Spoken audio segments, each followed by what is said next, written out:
Okay, so here's the thing I don't get about low profile switches and why they even needed to be a thing. Like I get why they do, but here's what I mean. So like this is my old keyboard, and before low profile was even a thing, um, with my first mechanical keyboard, I was looking at these keycaps and was just like, there's no reason for the keycaps to be that high, and there's probably no reason for the board itself to be this thick. Um, and and I was thinking, they could make this board like a hell of a lot slimmer, like not even considering the switches. Keep the switches the same. You can still make this board way thinner. And then low profile mechanical boards started coming out, and I was like, cool. And eventually I got one.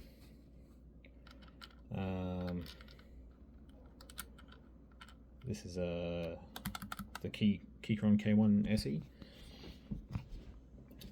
And the low profile switches are expensive. This is hot swappable, and to like buy another set of switches, it's like nearly the cost of the keyboard again. So why wouldn't I just buy another keyboard? So I did.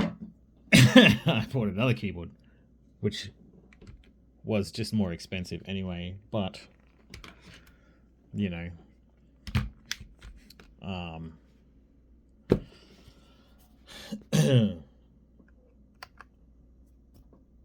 and this is really nice and everything.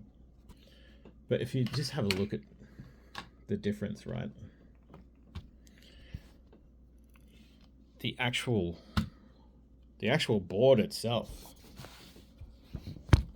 is super thick compared to the low profile board before you even consider the switches. I mean, like I even took some of the keycaps off this board over here and put it on this board, and you can see like just the keycaps make a big difference. Like that's a pretty significant difference right there. And then if you look at an actual switch, like a full size switch, if you just grab some. The only thing that needs to actually go down inside the board is from there, which is almost nothing already. Like this full-size switch could fit in that board, in that low-profile board. And this is interesting that the full-size keycaps work completely fine with this low-profile keyboard. The keycaps, not the switches. But to be honest, I'm tempted to just put the switches on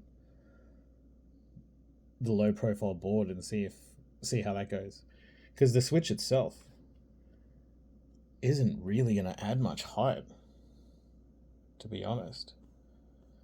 Like I imagine if I used a full-size switch on this low profile board and stuck with the low profile keycaps, it would probably still sit around the same height as this one, having a full size keycap on top of a low profile switch. It would probably be very similar. Another experiment I could do is just take all of those keycaps and put them here or even there and see how that goes. That could be interesting. Or even take the low profile switches off of that board and shove them on this one. I mean, this one here, this Keychron board, this is the K8 Pro. This is chunky. It is a thick boy, right? So maybe not the best comparison.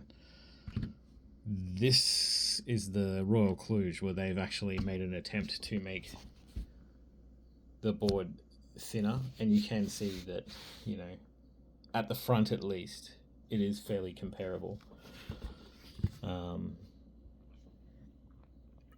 But still, those switches, like that line, sorry, this line here, those switches wouldn't even go down to that line, I don't think.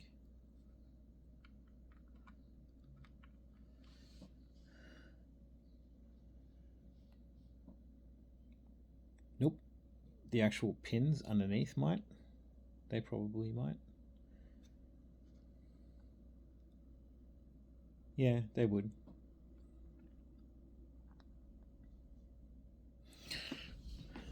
So, I don't know. Why aren't people making low profile boards that use full size switches? Just curious.